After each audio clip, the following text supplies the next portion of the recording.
j'ai celui de la Philippe Paja, que ça soit l'original ou l'RS. Donc pour une fois, je ne me suis pas déjà maquillée à l'avance, donc je vais tout faire cette fois-ci en vidéo. Voilà, je bois encore du thé, j'adore ça. En ce moment, je bois que ça avec l'eau, on s'en fout. Dans un premier temps, je vais venir appliquer une nouvelle crème. Elle appartenait à ma belle-sœur, mais en fait, voilà. Donc c'est la Lolita Lempicka crème onctueuse parfumée. Donc j'en applique sur le visage et vous allez voir qu'il va se passer une catastrophe dans quelques secondes. Je pense que vous allez bien rire. Attendez un petit peu que ça arrive. Voilà, c'était super. Franchement, je m'attendais à tout sauf à ça. En fait, si vous voulez cette crème-là, je pense que ça fait longtemps qu'elle est chez moi.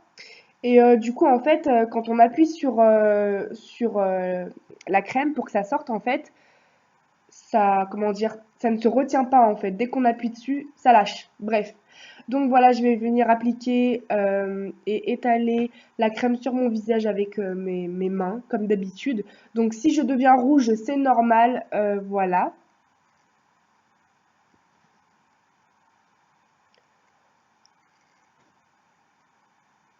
Je rebois du thé, c'est tout à fait normal. Et ensuite, je vais venir prendre ma base de fond de teint habituelle. C'est la Face Studio Prime Pore Minimizing Primer base de teint, etc. etc.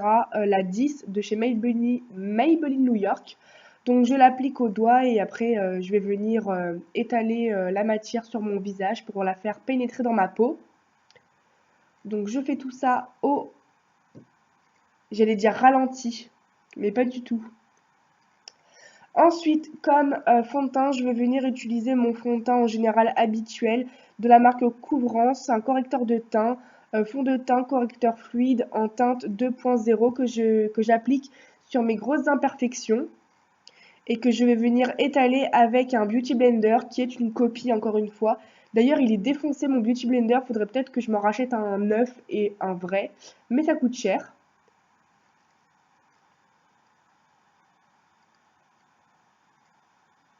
Et une fois que j'ai estompé avec le Beauty Blender, pour éviter des démarcations de fond de teint, je vais venir prendre mon pinceau habituel pour encore plus estomper, pour qu'on voit encore moins les démarcations de fond de teint si j'ai mal appliqué mon fond de teint avec le Beauty Blender. Donc je le fais maintenant. Ensuite, pour ce maquillage, j'ai décidé de mettre de l'highlighter. Donc mon highlighter habituel qui est le souvenir de la poudre de riz de Java Bourgeois Paris. Excusez-moi, je tousse. Donc que j'applique au doigt. Et pareil, pour éviter les démarcations d'highlighter, je vais venir prendre un pinceau, cette fois-ci différent. Je crois qu'il est différent de celui que j'utilise habituellement. Ah bah oui, je fais la pitre, hein, j'en mets aussi sur le nez. Donc voilà le pinceau que j'utilise pour estomper. On dirait que je suis un petit clown, sauf que mon nez, il est pas rouge, il est couleur un peu orangée. Ensuite, pour la base comment j'ai bugué. Pour la base de paupières, je vais venir utiliser la Primer Potion originale de chez Urban Decay. Je suis désolée, j'ai bugué. Que je vais venir estomper au doigt. Bah, décidément, j'ai envie de tousser. Mais bon, en ce moment, je suis malade, je me le permets. Excusez-moi si je tousse. Ensuite, pour les fards que je vais venir utiliser, ce sont des fards dans la palette Claire's Cosmetics. Cette palette, je crois qu'elle a au moins 8 ans, hein, autant vous le dire. Elle appartenait à une de mes sœurs. Donc je lui ai piqué parce qu'en fait elle ne l'utilisait plus. Donc je vais venir appliquer un jaune avec un premier pinceau sur la paupière mobile, enfin sur toute la base de la paupière. Ensuite, dans les coins, je vais venir mettre du vert comme vous le voyez. Donc c'est un vert clair. Donc voilà le résultat une fois estompé avec les deux couleurs. Donc je continue d'estomper pour éviter la démarcation.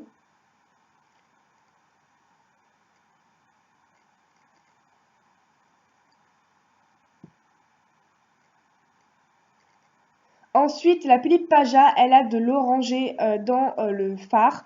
Donc du coup, je vais venir prendre l'orange de la palette Big Eyes by Eyes Studio de Maybelline New York. Donc voilà, je prends l'orange et j'ai changé de pinceau.